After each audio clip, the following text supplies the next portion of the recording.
Amigos y amigas, soy Miguel Cali Martínez, estamos en Cuestión de Enfoque, es acá por ICN, Una Nueva Conciencia. Contentos de estar nuevamente con ustedes en este su espacio donde vamos a conversar con los protagonistas de las noticias, con los protagonistas del análisis, los temas que a usted le interesan, los temas que a mí me interesan, los temas que hacen que usted comente alrededor de la mesa del café, alrededor de la mesa, con los amigos, con la familia, los temas que a usted le preocupan. Vamos a explicarlos hoy, vamos a conversarlos hoy con un invitado que conoce muy bien del tema que nos ocupa, pero que además es un continuo referente en los espacios de opinión pública, en redes, en medios de comunicación, a quien tenemos el placer de conocer desde hace muchos años. Hoy nos acompaña el economista Roberto Lado. Bienvenido, Roberto. Mucho gusto, muchas gracias, Miguel. Contento de tenerte en nuestro set, contento de poder conversar. Con Roberto nos comunicamos todas las semanas, conversamos, platicamos, él me pregunta qué opinas sobre esto, Miguel, yo hago lo mismo, así que yo estoy bien informado y él también, porque nosotros lo que hacemos es compartir información, ¿verdad? Roberto, estás de visita en Honduras, tú permaneces, eres un académico, permaneces fuera del país, qué bueno tenerte con nosotros. Cuéntanos, ¿cómo has encontrado Honduras en esta visita? ¿Es lo mismo la percepción que se tiene afuera a estar aquí nuevamente? No, realmente cuando uno está aquí en el país siente la temperatura más alta, el nivel de polarización es más elevado y realmente me quedo preocupado. Me quedo preocupado por cómo miro el enfrentamiento a nivel político de las distintas fuerzas sin llegar a consensos.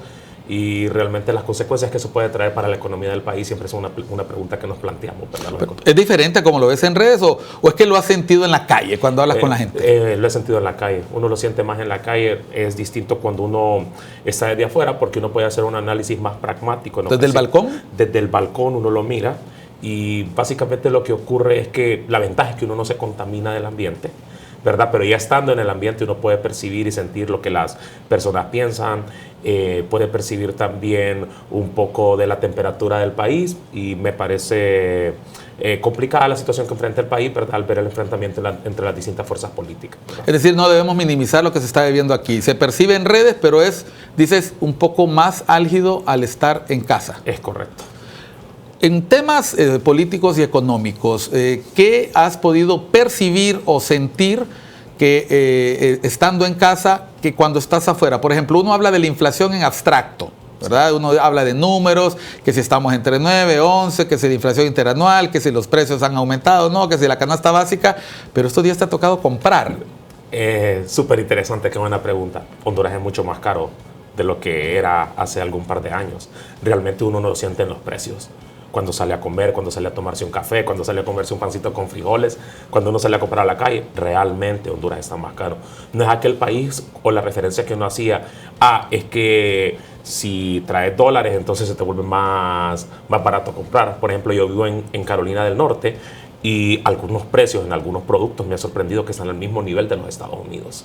Es decir, la constatación del técnico que ve los temas desde la distancia, que lo sabes en números y lo ves pragmáticamente, fácticamente, ok, lo que estoy diciendo en los medios de comunicación, efectivamente lo puedo constatar en el día a día. ¿Qué impacto tienen esos indicadores económicos en la vida y en las posibilidades del bienestar de la gente en nuestro país? Sí, básicamente el principal problema que tiene es que no le permite la capacidad de ahorro a la agente económico, ¿verdad? Recordemos que uno de los objetivos del agente económico o del hogar es tratar de definir cuánto para consumo, cuánto para ahorro, ¿verdad? ¿Qué porcentaje?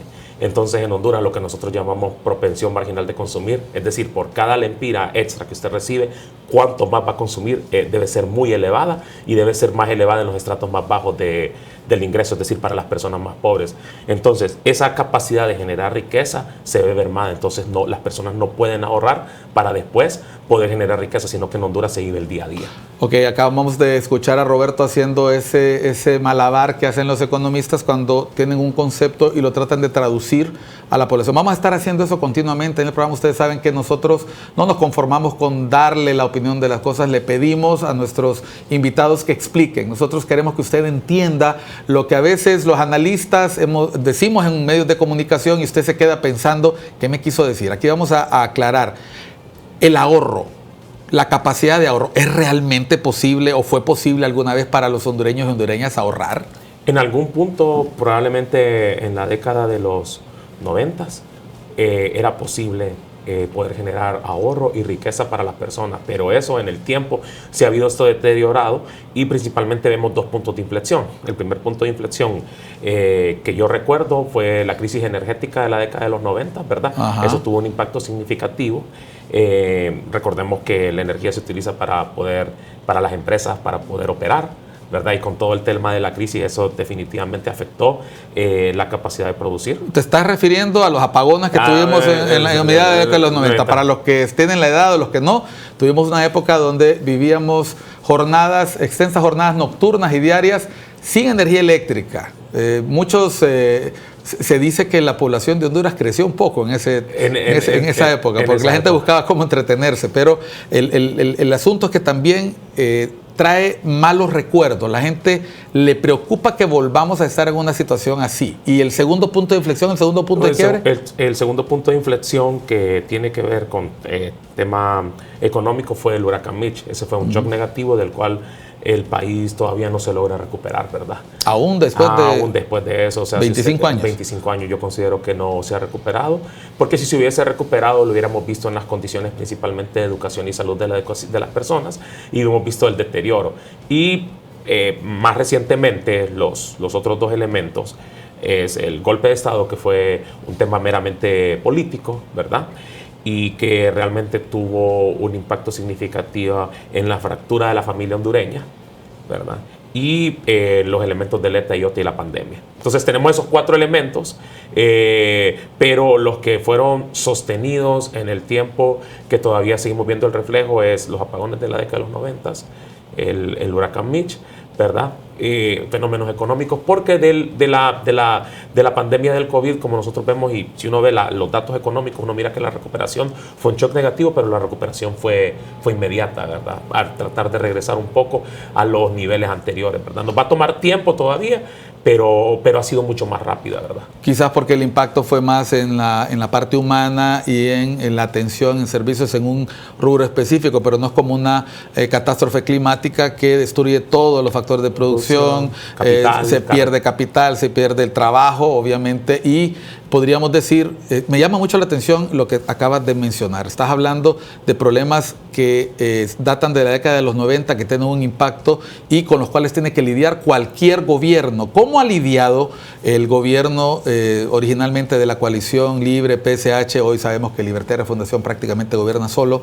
¿Cómo ha sido el tratamiento de este contexto por parte del nuevo gobierno?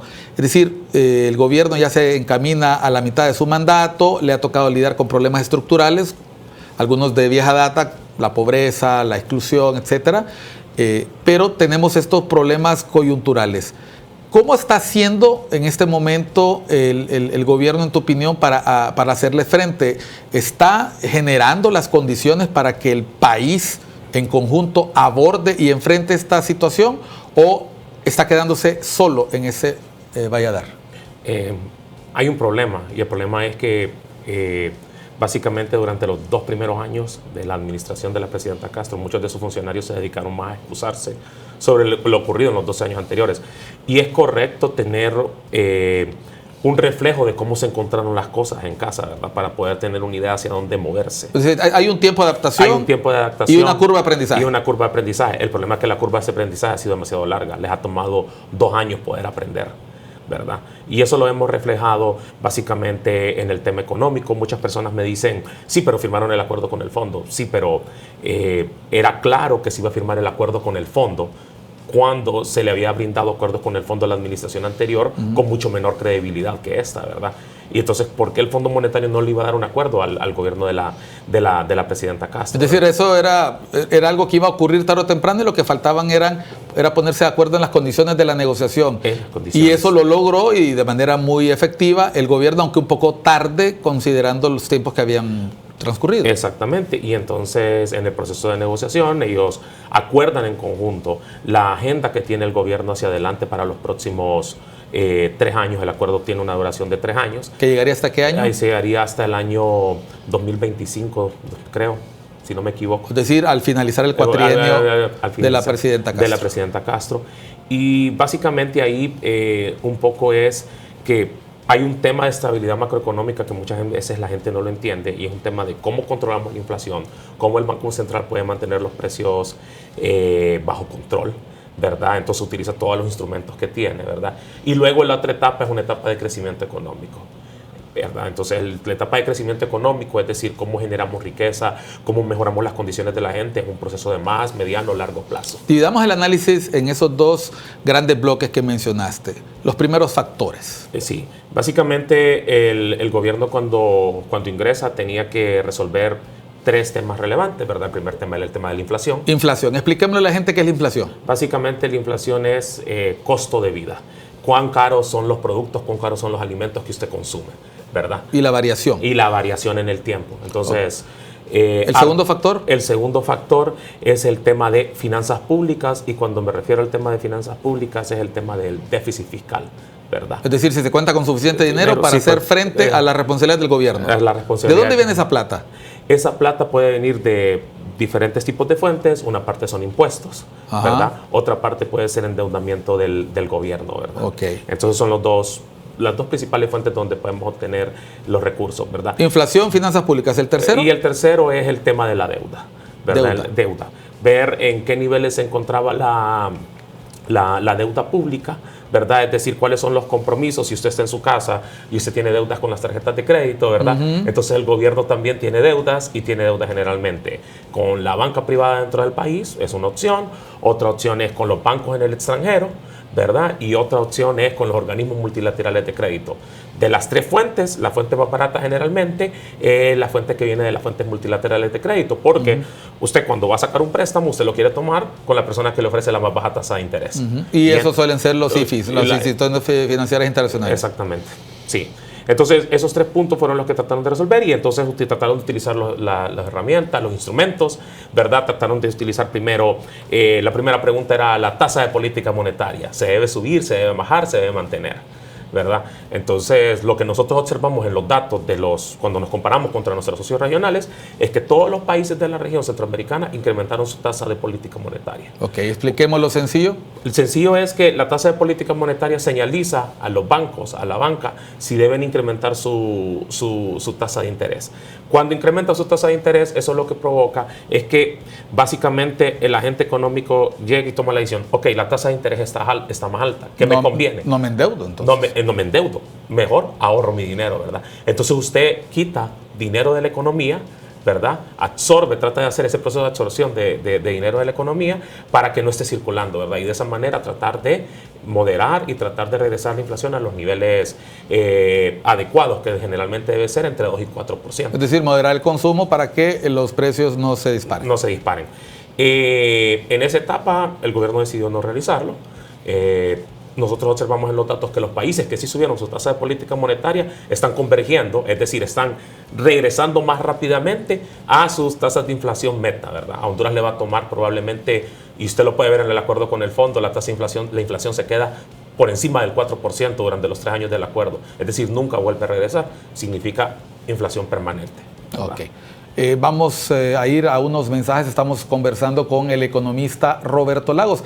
Conversamos sobre economía. Ya le hemos mencionado, aquí no vamos a hablar términos mágicos, términos que usted no entienda. Vamos a explicarlo de tal manera que usted lo comprenda. Estamos en Cuestión de Enfoques por ICN, una nueva conciencia. Ya volvemos.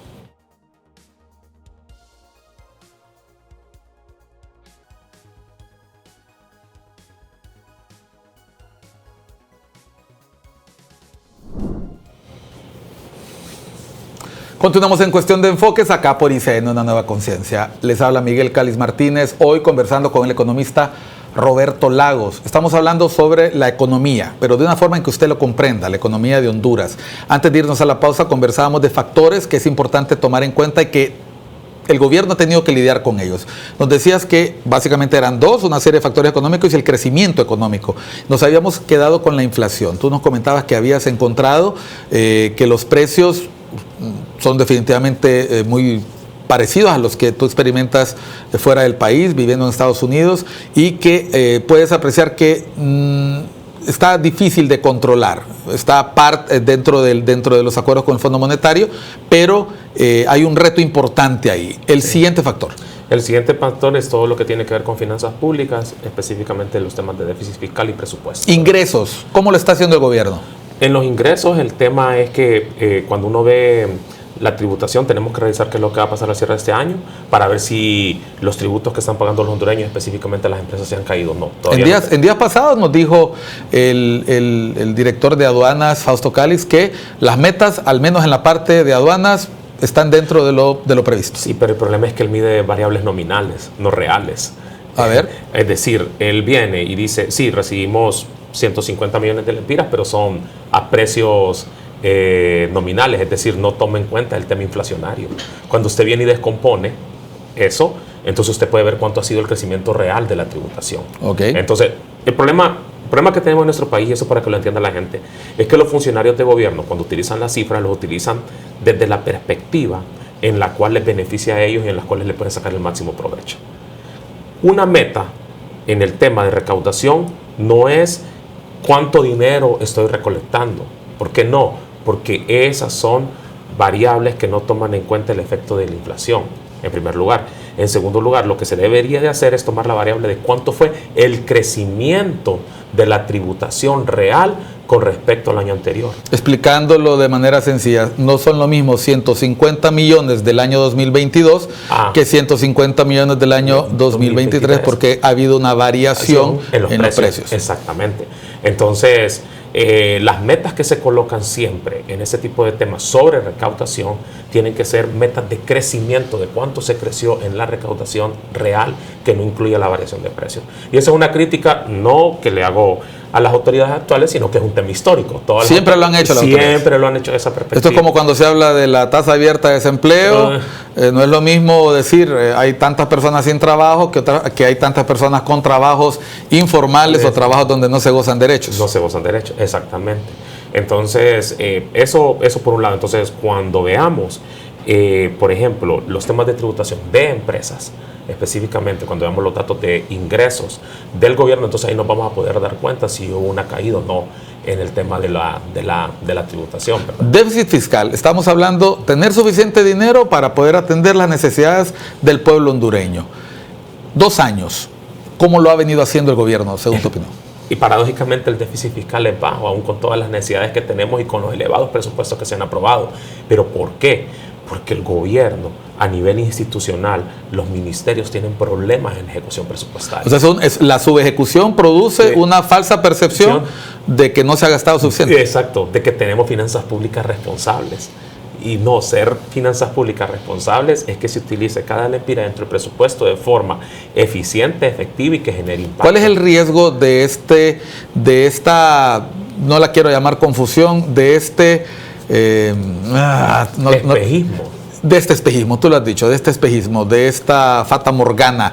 ¿Cuál es el riesgo? El riesgo es que se estén viendo cifras que no corresponden a la que la población percibe. Es básicamente el principal riesgo es que la población no está recibiendo todos los efectos de los distintos programas y proyectos que emanan de la Presidencia de la República. Que los hay variados. Y los hay variados. Yo siempre lo digo y destaco. A mí lo que me gusta del gobierno de la presidenta Castro es la perspectiva social que tiene. Porque muchas personas cuando tratan de realizarme crítica me dicen, es que este es un de derecha, es libertario y nada que ver, mi espectro político es totalmente de centro, con racionalidad económica, pero social, ¿verdad? Yo siento que tiene que haber una redistribución del ingreso. Es decir, tú estás diciendo, ojo, que lo que estoy haciendo es crítica constructiva. A mí me gusta cosas que propone el gobierno, me gusta cosas que dice el gobierno que va a hacer. Sí. Entre el dicho y el hecho, hay mucho trecho todavía, en el sentido de que si yo puedo destacar un par de sectores que siento que están trabajando bien, yo podría destacar en aduanas por el tema de reformas que se están realizando. Me gusta bastante la labor de Fausto Cáliz. Muy bien, para los que han visto la entrevista con Fausto Cáliz, que bueno, para que Fausto Cáliz no mate el mensajero, Roberto acaba de decir, ojo, está bien que cumplas la meta, pero cuidadito con el tema de la inflación. Sí. Acabas de decir que ves con buenos ojos lo que le hace. Buenos ojos, por ejemplo, ese tipo, ahorita que le voy a dar un ejemplo concreto a la población, el tipo de formulario electrónico que ahora tiene que llenar uno cuando viaja, me parece fantástico. Uno ya no tiene que estar llenando ese papelito de aduana, ¿verdad? Ese que uno no sabía ni cómo llenar, sí, porque te lo piden una vez y no sabes a dónde llega. A dónde llega, pero me parece fantástico. Quizás falta un poquito más de comunicación y de información a la población para que lo utilicen mejor. Él se quejaba de temas de comunicación, o sea, él mismo también reconoce que hay un desafío ahí. Un desafío. Entonces, ese tema. El segundo punto, por ejemplo, me gusta bastante lo que están haciendo en educación. Me encanta, soy un fan del programa de huertos escolares. O sea, me fascina ese programa. Remodelar, reconstruir escuelas. Y enseñarles a los niños, por ejemplo, cómo producir. Estaba viendo una feria en la cual los niños, después de que hicieron su producción en los huertos escolares, estaban vendiéndolo. Me parece fascinante. Y también el otro programa que me gusta es ese programa de analfabetismo cero, ¿verdad? Me gusta mucho, ¿verdad? Que van declarando municipios libres de analfabetismo, que para explicarlo a la gente no significa que todas las personas del municipio son, sino que se llegó a un cierto nivel en el cual todos saben leer, escribir. Me parece bien, o sea, esa es la construcción de capital humano que requiere el país. Acabas de hacer una pequeña muestra que te coloca en una postura donde, hombre, también reconozco, me gusta, soy hondureño, me gustan las cosas que se están haciendo, especialmente esa dimensión social. ¿Dónde está el pero? El pero está en, por ejemplo, en los programas sociales, en todos los que son programas de transferencias monetarias condicionadas, todos los que son ayudas sociales. Me parece que... ¿Te refieres a los bonos? A los bonos. ¿Por qué? Porque al día de hoy yo desconozco la metodología de focalización, ¿verdad? Ok, focalización, dicho en pocas palabras, se lo vamos a dar al que realmente lo necesita. Exactamente. En las condiciones ideales y sin ver sesgos políticos y sin ver sesgos de ninguna naturaleza. Así es. Entonces, el tema de dárselo a la persona más pobre que más lo requiere. Yo todavía no he visto la metodología de focalización en ese sentido, que es algo técnico, pero es algo importante porque ya la discusión de que los recursos se están asignando a las personas más pobres del país. En segundo lugar, el impacto de estos programas. ¿Realmente se está teniendo el impacto para el cual se fueron diseñados? Pero no es muy corto el tiempo, Roberto. Es corto, pero se puede hacer una primera revisión de la línea base y año por año, al cierre del primer año, ver, ¿verdad?, si se benefició o no se benefició. Y algo que va antes de esto es el tema de que básicamente han tenido problemas en la ejecución. Si usted revisa el programa Red Solidaria, que es el programa más importante que emana de la presidencia, programa que tiene los peores niveles de ejecución. Entonces, ¿por qué? ¿Por qué tienen problemas de ejecución? Entonces, desde ahí el programa no va a tener impacto. ¿Hay que reconocer cuando hay problemas o crees que es un error cuando desde la Secretaría de Inclusión Social, ese es el nombre, ¿no? Sí, CEDIS. ¿CEDIS? Sí. Cedesol. Cedesol, Secretaría. Ese es el nombre ahora, ¿no? Sí. Sí. Si se adopta una postura a la defensiva en vez de, ok, vengan, conozcan lo que estamos haciendo, colaboren con lo que estamos proponiendo, dennos ideas, y no la actitud reactiva que a veces detectamos en algunos funcionarios. Para mí me parece negativa la actitud reactiva, ¿verdad? Porque uno entiende que las personas del gobierno estuvieron 12 años fuera del gobierno, ¿verdad? Ajá. Y entonces muchos no tienen experiencia de servidor público. Pero eso está bien, ¿no? Y eso está bien, no importa. Pero también es reconocer las cosas que uno conoce, las cosas que uno desconoce y tratar de comunicar de forma efectiva cuáles son los problemas que se están enfrentando y cómo se piensan resolver, ¿verdad? Tratar de abrir las puertas al pueblo hondureño para que entienda ese tipo de cosas. ¿Y qué pasa si el asesor que ellos necesitan o la persona de la que necesitan colaboración es un mapache o es una persona de otro partido? Yo pienso que en el servicio público deben estar los hondureños mejor preparados, con las mejores capacidades, independientemente del partido político. Y deben ser personas que cumplan con dos requisitos. Primero, deben ser honrados, ¿verdad? Buenas personas. Y en segundo lugar, deben ser con los más altos niveles técnicos de formación, ¿verdad? Hay espacios donde solo se necesita tener el conocimiento más allá de la militancia partidaria, porque las habilidades, las capacidades, los conocimientos no sustituyen No se pueden sustituir con solo voluntad. Solo voluntad no le permite y nosotros lo hemos reflejado en los datos de ejecución presupuestaria de las distintas instituciones, los problemas que se han tenido en la ejecución, principalmente ejecución de la inversión pública. Y muchos podrán decirme, vamos a llegar al 70%, pero no con las necesidades que tiene el país. Honduras requiere que se logre de forma eficiente, efectiva, el 100% de la ejecución, dadas todas las necesidades que tenemos. El tercer factor es el presupuesto, íntimamente ligado con el anterior. Con el anterior. En el tema de presupuesto, seguimos diseñando un presupuesto con la visión incremental. No se ha aprobado, ¿eh? No se ha aprobado. Pero los primeros 2 años fue basado en una visión incremental, en la cual definitivamente carece de planificación, porque desgraciadamente, y esto es un punto negativo del gobierno, la Secretaría de Planificación es una secretaría de propaganda política, ¿verdad? Entonces ha perdido totalmente el guión en cómo se debe planificar y cómo se debe diseñar los planes que permitan el impacto.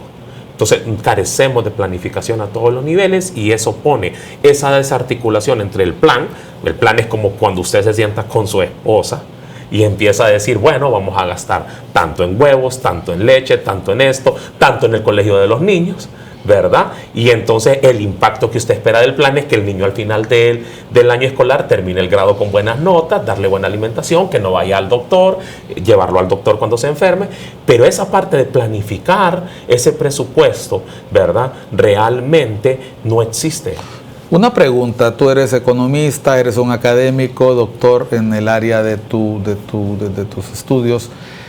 La planificación a veces se ha satanizado. Se plantea que son procesos estatistas, son procesos de control de la economía. Sin embargo, las grandes economías, los grandes países planifican lo que hacen. Claro. ¿Se puede avanzar económicamente sin una planificación adecuada si se soslaya el conocimiento técnico y se pone por encima de él la motivación política o la propaganda, como has mencionado? No se puede avanzar. No se puede avanzar porque para poder saber dónde quiero estar desde la perspectiva económica, ¿verdad? Al final del año, a qué metas quiero afrontar, cómo lo hago si no planifico. Todos los países que han tenido un nivel de éxito, un nivel de suceso, un nivel de desarrollo, es porque tienen una planificación fuerte, ¿verdad? Y toman en cuenta todos los factores al día de hoy, en la fotografía de hoy, que enfrenta la economía cuando se diseña el presupuesto, ¿verdad? Y en base a eso se diseña. Entonces, vemos un divorcio completo entre lo que se hace en el Ministerio de Finanzas, ¿verdad? Que es la parte presupuestaria, y lo que se debería hacer desde planificación, que sería orientar los procesos. ¿Dónde se ve ese divorcio?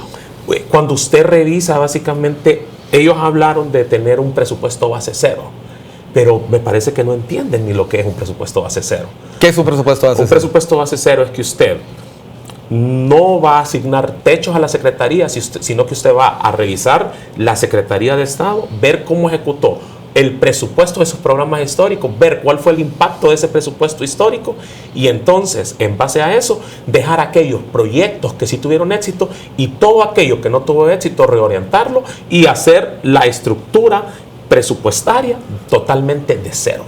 Entonces, cuando usted me vende a mí que está haciendo presupuesto base cero es porque está haciendo ese proceso. Pero en un país como Honduras, primero, evaluación de impacto, evaluación del impacto de programas y proyectos. ¿Cuántos econometristas hay en el país? ¿Cuánta capacidad técnica real hay? No hay, ¿verdad? Entonces, no se puede hacer.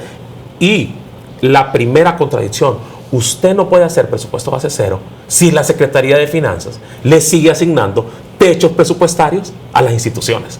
Es decir, ahí hay una evidencia de que lo que se dice, entre lo dicho y lo hecho, hay un gran trecho. Vamos a volver después de unos mensajes. Estamos con el doctor Roberto Lagos, él es economista. Estamos hablando sobre situaciones de país, temas que a usted le interesan. Estamos haciendo una interpretación, una traducción de estos términos que usted los lee en los periódicos, los ve, los escucha en medios de comunicación y usted se queda preguntando, bueno, ¿qué me quiso decir este economista o este economista? Pues hoy tenemos al doctor Roberto Lagos. Vamos a volver después de unos mensajes en Cuestión de Enfoques.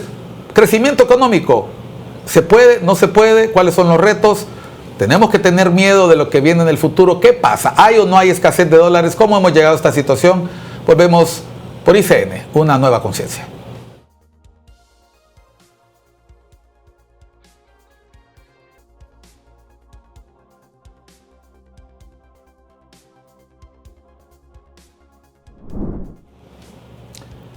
Continuamos en Cuestión de Enfoques, acá por ICN, una nueva conciencia. Hoy con el doctor Roberto Lagos, hablando de economía. Antes de irnos a la pausa hablábamos de presupuesto. Presupuesto es un factor importante. Hablabas de presupuesto base cero. Sabemos que en el Congreso Nacional se está discutiendo el presupuesto. A pesar de la pausa, a pesar de la parálisis, se las han ingeniado para seguir reuniéndose con algunos sectores. Pero ya vamos a acabar el año y no hay presupuesto aprobado. ¿Qué nos va a ocurrir si esto no se resuelve, no se concluye? Sabemos que tienen que repetir el presupuesto del año anterior, que ya tenía desafíos. ¿Cómo lo ves, Roberto? Complicado, dada la situación en el Congreso Nacional, como usted lo menciona. Pero esperemos que las fuerzas políticas se puedan reunir y llegar a un acuerdo, ¿verdad? Y seguir con la agenda legislativa que tiene una gran mora a este punto, ¿verdad? Y no se sigue avanzando con los temas del país. Lo que me preocupa a mí del presupuesto es que realmente mi recomendación a las fuerzas políticas es que reorientaran la mayor cantidad de recursos a los temas como son salud y educación, ¿verdad?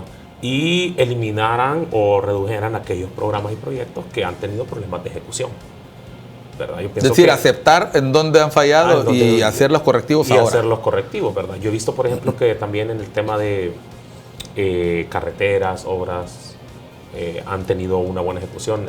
La Secretaría, creo, de Infraestructura, ¿verdad? Están anunciando inversiones grandes el próximo año, están hablando de capital chino, están hablando de un montón de promesas. De promesas y esperemos que se materialicen por el bien de la ciudadanía, ¿verdad? Y pienso que se deben escoger 2 o 3 áreas temáticas. Yo pienso que querer atacar todos los problemas al mismo tiempo del país no se puede. Los recursos son escasos. Ese es uno de los primeros conceptos en economía. No se tienen todos los recursos posibles para poder implementar todo lo que se quiere.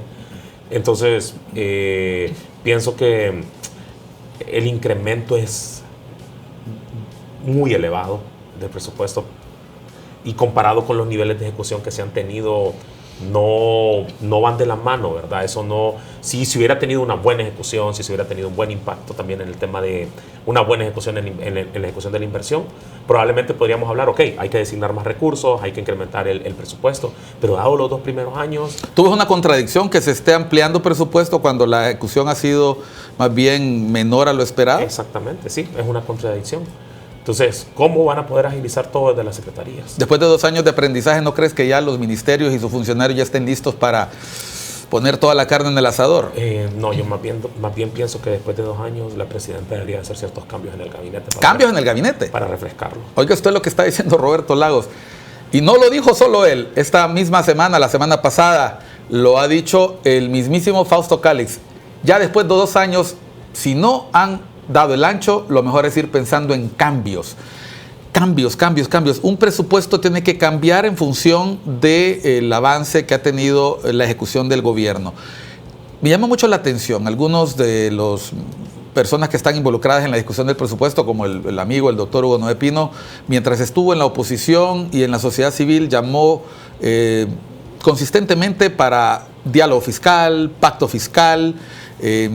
Está en la propuesta de gobierno de la presidenta Castro impulsar un diálogo fiscal, un pacto fiscal, pero se trató de empujar una ley de justicia fiscal, sí. Y hasta ahora ese proceso se ha visto interrumpido. Volvemos a la misma frase. De buenas intenciones no se logran cosas. ¿Qué tendría que hacerse aparte de dialogar? Porque yo siento que había diferencias de fondo en la discusión de esta ley que no han sido superadas. Primero, mostrar cuál es la evaluación de impacto de la ley. O sea, ellos tienen que tener una idea de cuál va a ser el impacto específico. Y eso no lo sabemos. Impacto específico es cuánto se va a lograr. ¿Cuánto se va a lograr? En primer lugar. Y en segundo lugar, ¿para qué? ¿Para qué? Y, ok, si estamos incrementando impuestos desde esta perspectiva, ¿verdad? Para eliminando exoneraciones. Entonces, ¿qué es lo que el gobierno pretende hacer fiscalmente en el sentido, ok, con estos ingresos adicionales, pretendo ejecutar en tales sectores, A, B, C, D, y pretendo aliviar el tema de impuestos, ¿verdad? Por ejemplo, el impuesto sobre ventas, que es uno de los impuestos más regresivos. Pero toda esta discusión no se incluye. O sea, se tiene que revisar el tema de tributación en Honduras para lograr un modelo de tributación más equitativo. Es necesario y era necesario hablar de las exoneraciones. En algún punto tenía que ser necesario, se tenía que realizar esa discusión, ¿verdad? Pero, ok, si eliminamos las exoneraciones, ¿cómo afectamos el empleo de las personas? ¿Verdad? Que trabajan en estos rubros específicos que son exonerados. Todo tiene un efecto dominó. Todo tiene un efecto dominó. Y llevar una discusión totalmente radical, sin ningún tipo de propuesta técnica, eso realmente afecta la discusión. Entonces, ¿por qué no mejor se tiene? Si la discusión hubiera sido técnica desde el inicio, desde su arranque, desde su génesis, si hubieran tenido más oportunidades para tener. Mire, los datos muestran esto. Con los datos, yo puedo decirle que el análisis costo-beneficio de que usted me pague impuestos no va a tener este impacto en su tema de generación de empleo, ¿verdad? Y tener esa discusión abierta, pero no se tuvo nunca. Pero esos datos, Roberto, ¿no sería discusión de economistas? ¿Los economistas tienen acuerdo en esto? Porque tú tienes una mirada que muchas veces le he visto que contrasta con la de otros actores aquí en el país. Para poder, ¿no se supondría que siendo todos economistas y hablando de datos técnicos debería haber mayor acuerdo? ¿O es que hizo falta desde un inicio, como tú lo dices? Es que hizo falta desde un inicio esa discusión, empezar la discusión desde esa norma, desde la perspectiva de los datos. Hablemos de política monetaria, entonces. ¿Qué está pasando con los dólares? Porque escucho personas que dicen que lo que estamos viviendo no es problema, otras personas dicen que sí. ¿Cuál es de qué síntoma lo que estamos viviendo? ¿Hay escasez de dólares realmente? Qué buena pregunta. ¿No hay escasez de dólares? No hay escasez de dólares. No hay escasez de dólares, pero hay una política que emana desde el Banco Central en el control de divisas que genera incertidumbre en la ciudadanía. ¿Pero para qué controlar la circulación de divisas si son necesarias para la actividad económica? Porque nos tenemos que ir entonces al paso anterior. Durante la pandemia, los países incrementaron sus tasas de políticas monetarias. ¿Por qué? Porque usted es un agente económico. ¿Te refieres que aumentaron su tasa de interés? Sus tasas de interés. Y entonces usted en Honduras se quedó con la misma tasa de interés sin tocarlo. Eso fue un error entonces de la gestión anterior. Eso fue un error del Banco Central durante los primeros 2 años de ese gobierno. Entonces no tocaron la tasa de interés, la dejaron baja. Y entonces, ¿qué ocurre? Hay un diferencial. La tasa de interés en dólares está elevada, la tasa de interés en lempiras está baja. Y ocurre ese efecto que nosotros llamamos en economía de arbitraje. Entonces, ¿qué ocurre? Ok, yo soy un agente económico, yo voy a ahorrar en el país que me da la más alta tasa de interés. Cuando te refieres a agente económico, te refieres al público. Es público, exactamente. Entonces yo voy a ahorrar en la tasa de interés más alta. Entonces voy a mover mi dinero de Honduras, donde me produce más, a Estados Unidos. Fuga de capitales. Fuga de capitales. Y entonces se detectó este problema. Que era un error. Que no es ilegal. O sea, eso es parte del mercado, pero es debido a una mala decisión a lo interno del Banco Central. Y entonces lo que ocurre después de eso es que viene la Comisión Nacional de Bancos y Seguros y en esa parte, muy correcto, pone costos de transacción. Es decir, si usted quiere cambiar de dólares a lempiras, le vamos a cobrar un costo de transacción de tantos millones, dependiendo, o de tantos lempiras, dependiendo de la cantidad, para evitar que las personas sigan haciéndolo. Ahora, pero a quien le toca responder es al Banco Central sobre el tema del tipo de cambio, la política cambiaria. Entonces viene después el Banco Central y lo que realiza es que dice, vamos a regresar a lo que teníamos anteriormente, que era el control de divisas. Pero usted tiene el incentivo todavía de Estados Unidos tener una tasa de interés fuerte, entonces usted todavía tiene el incentivo de tratar de convertir sus lempiras a dólares. Y adicionalmente a eso, al poner la restricción, pone un nivel de riesgo, un nivel de incertidumbre en las personas, ¿verdad? Que dicen, ¿por qué? ¿Por qué me están limitando? ¿Qué es lo que está pasando? Entonces la gente se empieza a imaginar. Volvemos al tema de comunicación. Se toman medidas, pero no se informa su objetivo y qué es lo que se persigue con ellas. Exactamente. Y entonces aquí sí voy a ser muy, muy crítico con el sistema de subasta de divisas. El sistema de subasta de divisas debería de ser estratificado.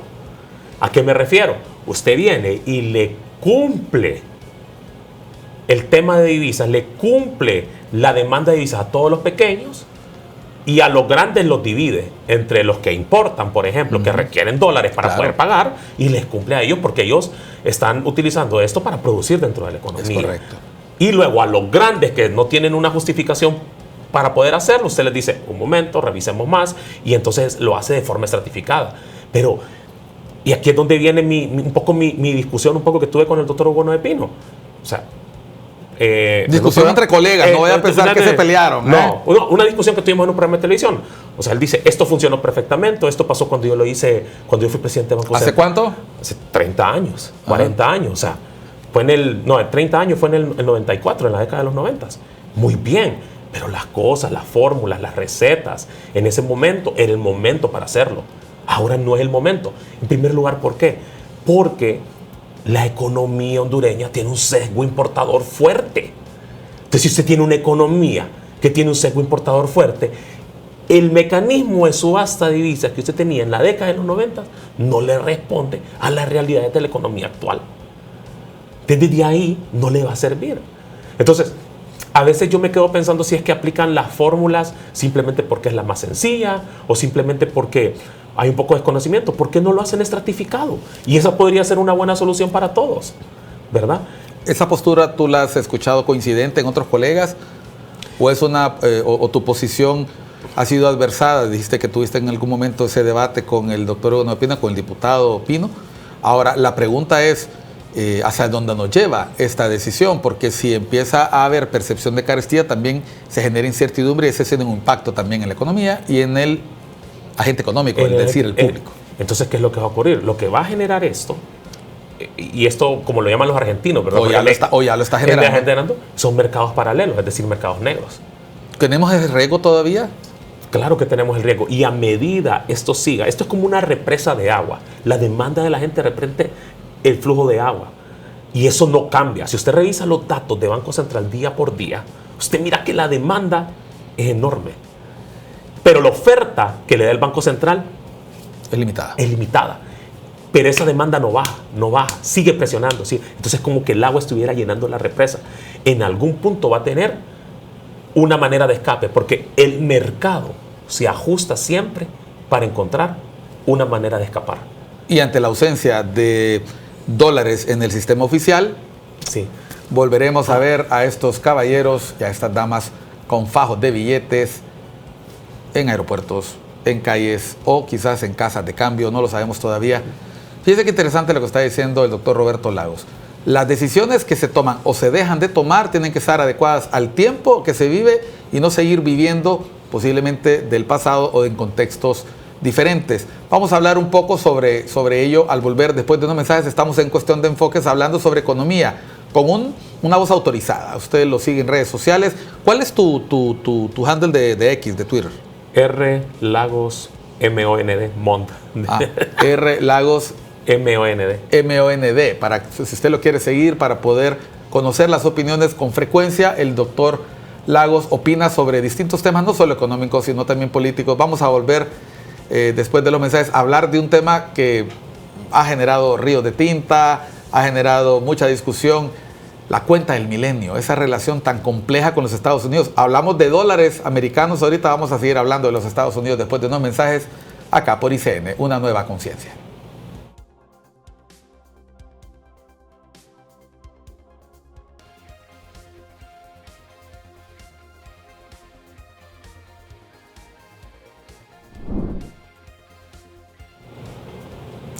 Amigos, continuamos en Cuestión de Enfoques, acá por ICN, una nueva conciencia, con el doctor Roberto Lagos.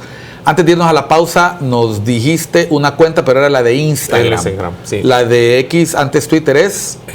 Roberto-Lagos-M.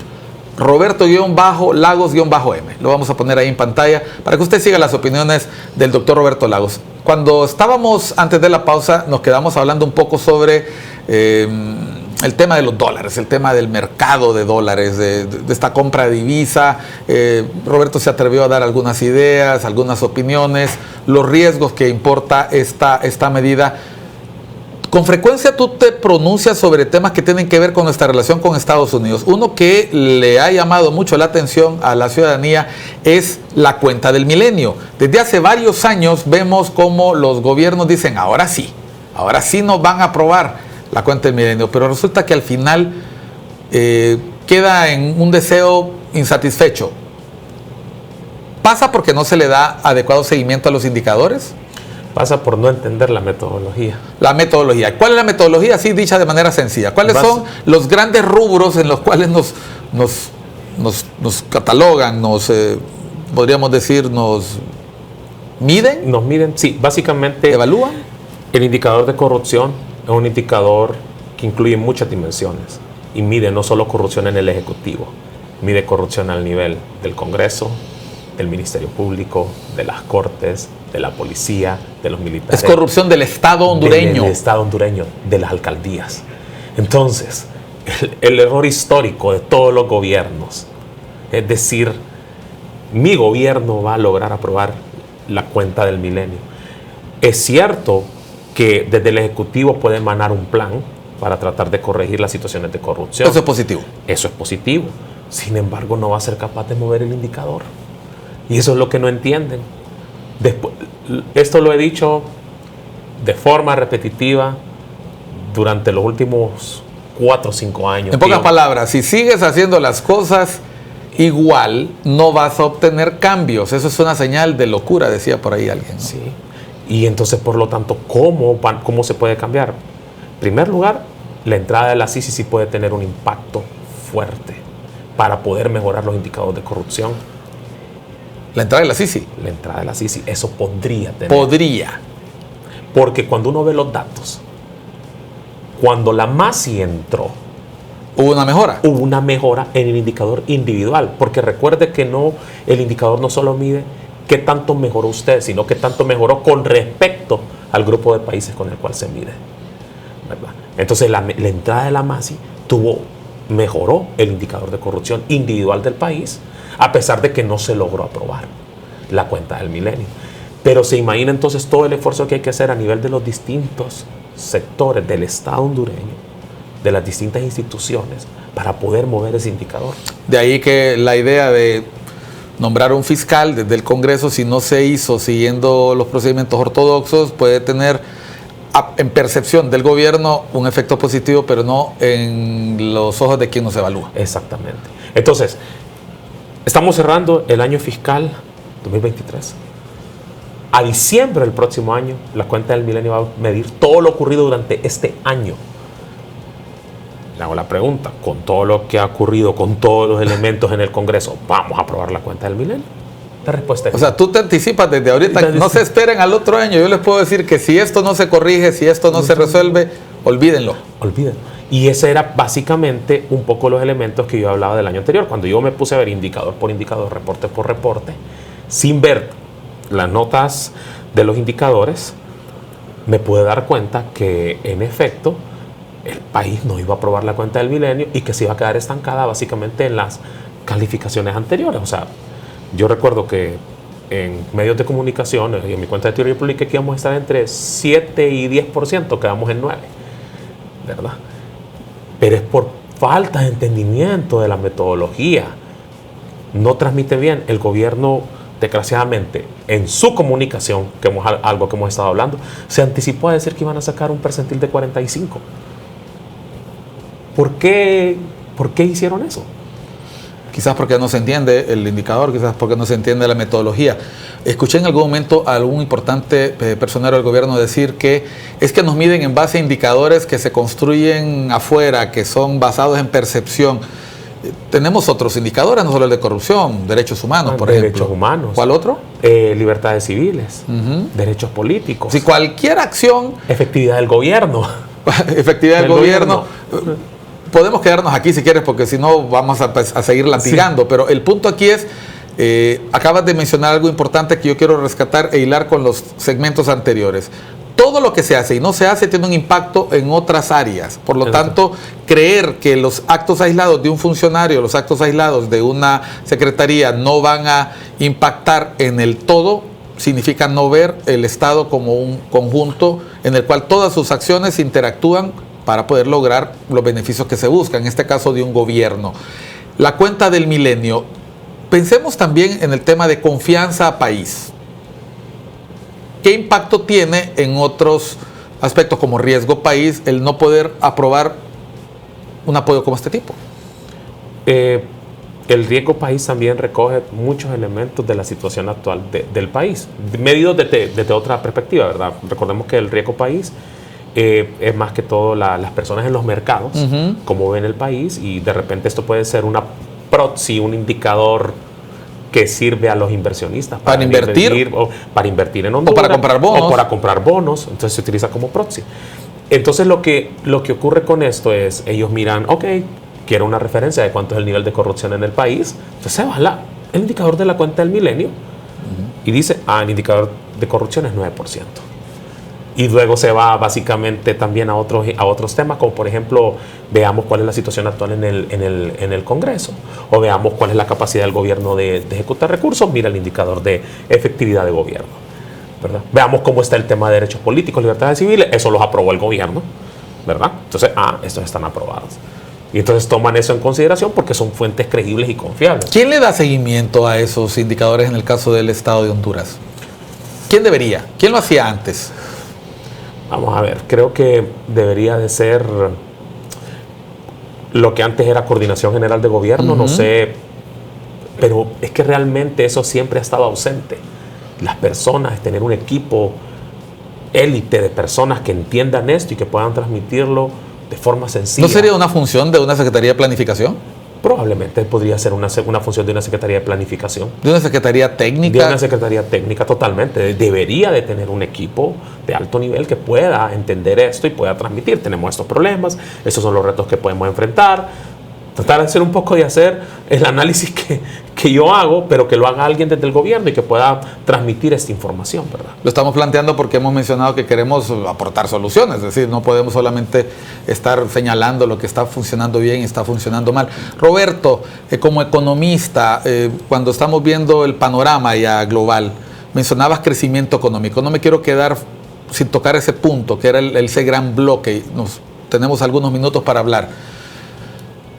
Crecimiento económico, si no tenemos inversión, si el riesgo país no es el mejor y si se tiene incertidumbre, ¿cuáles son las posibilidades reales del crecimiento económico sabiendo que tenemos amenazas que no controlamos, como el tema climático, ¿verdad? Que ya hemos visto aquí nomás a Panamá cómo lo ha impactado el calentamiento global con el tema del canal. 2 años, quedan 2 años de gobierno. ¿Qué perspectivas le ves al crecimiento económico cuando hay esta conflictividad latente, cuando hay esta polarización que tú percibes? ¿Qué deberíamos de solicitarle al gobierno? ¿Qué le podríamos recomendar al gobierno? Difícil cambiar ya la tendencia. O sea, el crecimiento económico no va a ser mayor de 4. El PIB potencial, es decir, el PIB, el Producto Interno Bruto de la economía produciendo a toda su capacidad, es de 3.94%. Es decir, crecer debajo de 3.94% indica que no está utilizando todos sus factores de producción al máximo. Y si usted ve, el crecimiento económico siempre es 3.2, 3.3. Con eso no va a sacar a nadie de la pobreza. Entonces, ¿qué nos queda hacer? Invertir en capital humano.